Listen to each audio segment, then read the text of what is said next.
Assalamualaikum warahmatullahi wabarakatuh. Alhamdulillah pemirsa tepang deui sareng simkuring Mang Oleh dina dongeng Sunda anu genah merenah tu roge tu manina. Hapunten simkuring tadi ngaret waktosna kedah nama tadi pamit teu siangnya sonten gitu. Ayeuna wengi ayeuna simkuring sejak bade raskeun hanca nu katunda dinten kamari. Hanca dongeng Sunda anu janten judul Ebod Jago Tanjakan episode 31. Mugia dongeng anu jadi pidangkeun ku simkuring wengi ayeuna nya janten panghibur kana kabo oge pangbeberah kana manah. Yuk pemirsa, supados teu kawengian teuing hayu urang dangukeun sasarengan kumaha jujungna ngeunaan Ebod Jago Tanjakan episode 31 teh. Yuk mangga. Sebod ayeuna teh dina kayaan nangkarak ngabebengkang dumeh beunang panarajang runtuyan eta oge ti Raden Bareketek. Katempo sebod teh keur muringis nahan ka nyeri. Darek teh nyeri kumaha tuh. Ayeuna teh tampilanna si Raden Bareketek teh langkung keker oge tanaga lapisan anu disarangkeun kana awakna. Sebod teh lain tanaga lapisan anu enteng-enteng atuh da. Mata kitu oge matak si Ebod nangkarak ngabebengkang kawas anu teu bisa hudang. Tapi untungna teh Ebod teh masih keneh sadar. Henteu nepikeun ka pingsan komo lamun nepikeun ka paeh mah. Sedengkeun Raden Bareketek anu geus tadi narajangkeun runtuyan panarajang ka Sebod nangtung pancuh dina tangtunganna dina kayan awakna geus rubah jadi kulitna teh warna hejo. Pok si Raden Bareketek teh ngomong ka Sebod. Karunya pisan atuh euy. Pasti nyeri eta teh. Aduh, hampura amangnya. Jadi kudu ada serius. Kang, kumaha ye tadi panarajang ti simkuring ka ieu bolon teh? Cuk, Raden Bareketek nanya ka lanceukna. Raden Barakatak anu acan ngalakukeun tindakan narajang ka Sebod.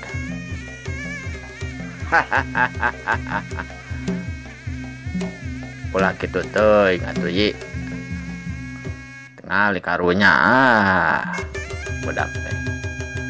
Jadi tuh tingali keluarga teh nabi ngalembereh gitu.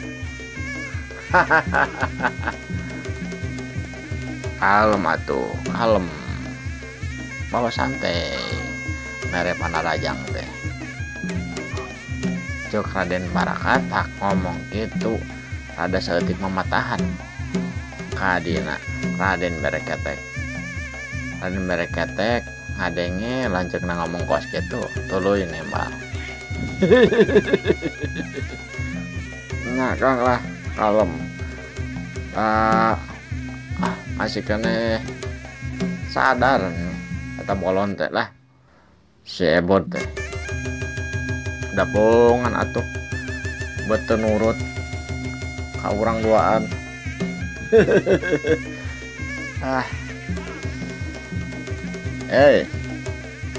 Jang tong sare wae atuh make jeung tatangkarakan kitu goreng Cek Raden Bareketek ngadon nanya kawas kitu ka si Ebod anu nyerieun awakna teh. Da beunang panarajang runtuyan panarajang ti si Raden Bereketek. Si Ebod nembak sanajan awakna teh karasa nyeri pisan tunda bari moringis oge.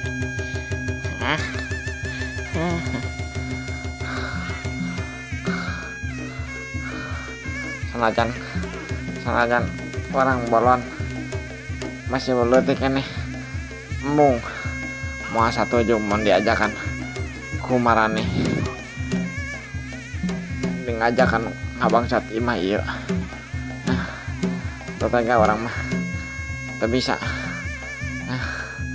kajen teuing jadi bugang daripada kudu ngalakukeun lalampahan kana jalan salah mah tatalimpang tina agama mah teu hayang aduh cek si Ebod nembana teh kawas kitu adenge si Ebod ngadon nembak kawas kitu Raden Bereketek teh seuri bari dituluykeun ku ngomong ka si Ebod. Oh jadi halingna kitu Ojang teh nanglo satu hari hayang na kitu mah ampura kudu ditanjasa.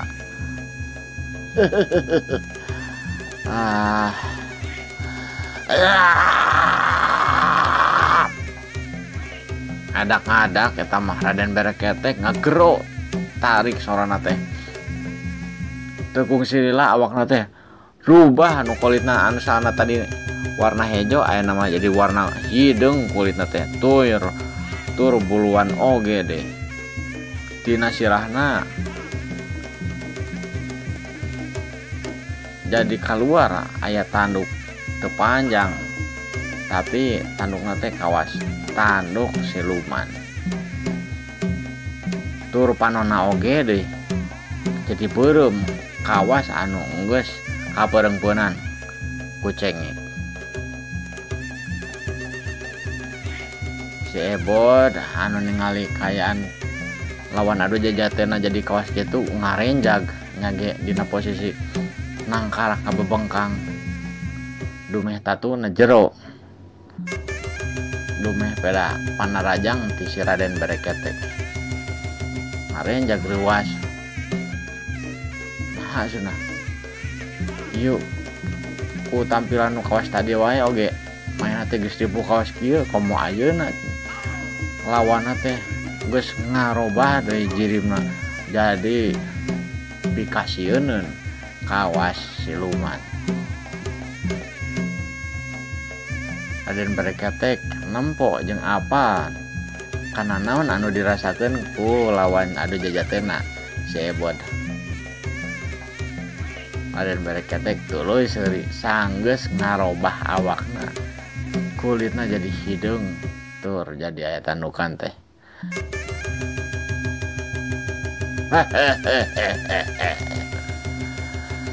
Ulah ruas kawas gitu aduh.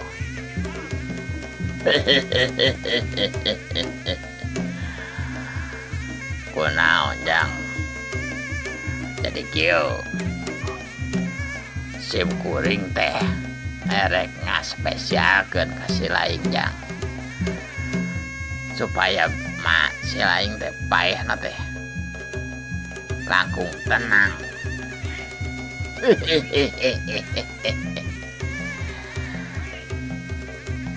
Si Ebod ngadenge Raden Bereketek ngomong nakos kitu ngahinakeun nyapelekeun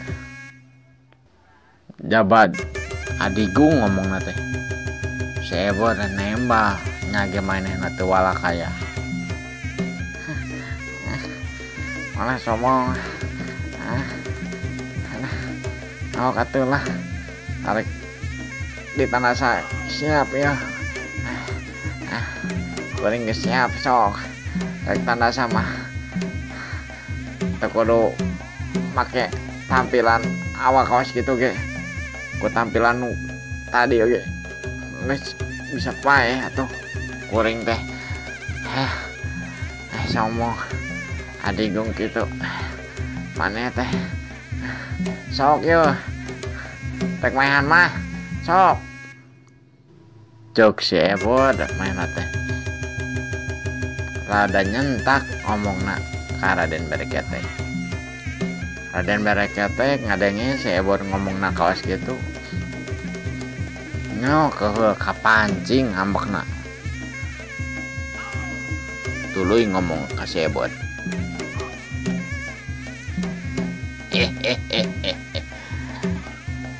sombong pisan si ate derek bae teh ya sia rasakeun panarajang teh goreng ya gajeleng Raden Berekete tengah gajeng meniluhur pisan eta gajenganna cigana teh dumeh mainna geus obah jasa diana jadi leuwih kagilaeun tuh da kulit hidung kawas siluman pokokna mah dina tarang lagi jadi aya tandukan gajeng teh meniluhur sanggeus ngagajeng luhur pisan mainna teh rek dincakeun sukuna anu jadi jebrag kana beungeutna si Ebod ningali kayaan kos kitu ningali kayaan yen musuhna teh geus robah oge jadi pikagilaeun elmuna leuwih luhur oge tibatan manehna tur manehna kayaana dina kayaan tuala kaya angger dina hatena mah ngagebeg pasrah sieun jeung embung kudu paeh atuh da ngage si Ebod teh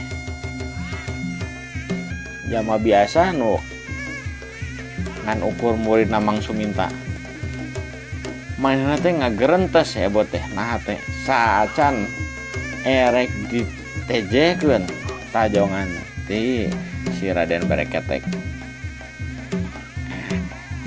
Ya Allah, tulungan abi, pasien abi pitulung. Abi alim, abi alim. Bae.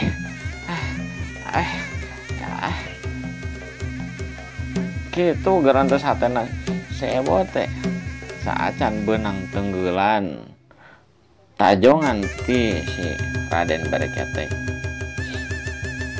Acan ge eta tajongan teh nejeh kana beungeutna corelat keceleng eta mah aya jirim anu make baju sing sarwa bodas nakis panarajang tajongan ti Raden Berekete duar eta mah Raden Berekete reuwas dumeh tejehan sukuna teh lainna bakal beunang kana beungeutna si Ebod tapi kalahkah aya nu nakis kana sukuna jadi manehna teh awakna teh ngoleang ka sisi kapengpangkeun ku eta takisan teh sanggeus kitu waktosna si pamirsa cak urang tunah heula ngeunaan si Ebod jago tanjakan dinten ayeuna nya enjing urang tepang dangu deui sareng simkuring mang oleh masih dina dongeng Sunda anu genah merenah turtumanina.